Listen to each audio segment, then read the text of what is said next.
नमस्कार दोस्तों, स्वागत है आपका हमारे YouTube चैनल एके सीरियल वाला पर, जहां हम आपके पसंदीदा टीवी सीरियल्स का विश्लेषण करते हैं, नए अपडेट्स लाते हैं और चर्चा करते हैं आने वाले ट्विस्ट्स की। आज के एपिसोड में हम बात करेंगे मन सुंदर के लेटेस्ट एपिसोड की, जिसमें ड्रामा का स्तर एक नई ऊंचाई पर पहुंच गया है।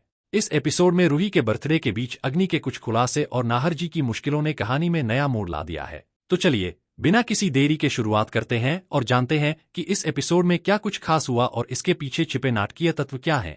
सबसे पहले हम बात करेंगे उस खास दृश्य की जहां रूही का बर्थडे मनाया जा रहा है। पूरा घर एक जश्न के माहौल में डूबा हुआ है, लेकिन जैसा कि आप जानते हैं, मन सुंदर में खुशी के पलों के बीच ही हमेशा कोई ट्विस्ट आता है, और इस बार अग्नि के प्लान ने कुछ ऐसा ही किया। जब अग्नि ने रूही के बर्थडे के जश्न के बीच नाहर जी को सपोर्ट करने की बात की, तो इसने दर्शकों के दिलों में एक सस्पेंस पैदा कर दिया। अग्नि की हरकतें और उसकी मासूमियत में छिपी चालाकी हमें सवाल करने पर मजबूर कर देती है।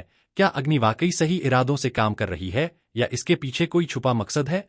अगला बड़ा सीन था अग्नि का आत्ममंथन, जहां वो खुद से बात करते हुए महसूस करती है कि नाहर रूही की ओर आकर्षित हो रहा है, जबकि वह पहले से शादीशुदा है। ये उसके कैरेक्टर के अंदर छिपे असमंजस और नैतिक संघर्ष को बखूबी दिखाता है। ये सीन इस बात की ओर इशारा करता है कि शायद आगे चलकर अग्नि का प्यार या लगाव कहानी में बड़े संघर्ष का कारण बनेगा। नाहर अपनी भावनाओं को दबाने की कोशिश कर रहा है, लेकिन जब वह रूही के आसपास होता है तो वह असहज महसूस करता है। क्या नाहर और रूही के बीच यह आकर्षण आगे जाकर कहानी में कुछ और जटिलताएं लाएगा? इसके बाद हम देखते हैं कि घर में एक साधारण सी कुर्सी की मरम्मत को लेकर एक बड़ा झगड़ा शुरू हो जाता है।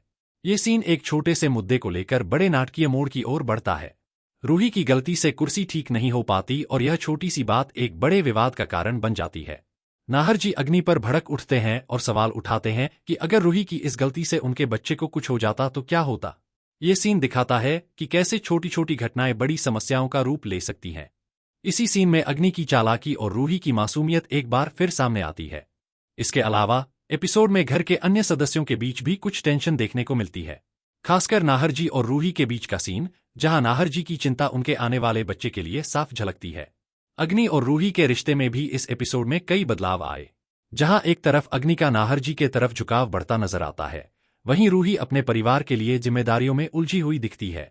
इस पूरे घटनाक्रम में नाहर और अग्नि के बीच भी एक अजीब दूरी पैदा हो रही है। इस बीच अग्नि की जलन और मन में उठने वाले सवाल भी दिखाए जाते हैं। वह रूही और नाहर जी के बीच की बढ़ती नजदीकियों से परेशान है और खुद को असुरक्षित महसूस करती है। अग्नि का यह व्यवहार कहानी को एक नया और चौंकाने वाला मोड़ देने वाला है, खासकर जब उसने नाहर जी के ड्रॉर से रूही की फटी हुई फोटो निकाली, तो यह सीन दर्शकों के मन में कई सवाल पैदा कर देता है। अब बात करते हैं आने वाले एपिसोड्स की। इस एपिसोड में अग्नि ने साफ कर दिया है कि वह रूही और नाहर जी के रिश्ते को लेकर नाखुश है। इसके अलावा उसकी चालाकियों से यह साफ जाहिर होता है कि वह आने वाले समय में कुछ बड़ा करने वाली है। क्या अग्नि की जलन एक बड़ा मोड़ लेगी? क्या वह अपने चालाकी भरे दाव से नाहर जी और रूही के रिश्ते को पूरी तरह से तोड़ने की कोशिश करेगी? अगले एपिसोड में हम और भी बड़े ट्विस्ट और टर्न्स की उम्मीद कर सकते हैं। तो दोस्तों, यह था आज का रिव्यू और चर्चा मन सुंदर के लेटेस्ट एपिसोड पर। यह एपिसोड केवल रिश्तों की जटिलताओं को ही नहीं दिखाता, बल्कि इसके पीछे छिपे मानसिक संघर्ष और ईर्ष्या को भी उजागर करता है। आने वाले एपिसोड में हमें और भी रोमांचक मोड़ देखने को मिल सकते हैं, खासकर अग्नि और रूही के बीच के रिश्ते में। अगर आपको यह वीडियो पसंद आया हो तो प्लीज लाइक करें, कमेंट करें और हमारे चैनल एके सीरियल वाला को सब्सक्राइब करना न भूलें, ताकि आप आने वाले सभी अपडेट्स और रिव्यूज से जुड़े रहें। धन्यवाद। मिलते हैं अगले वीडियो में।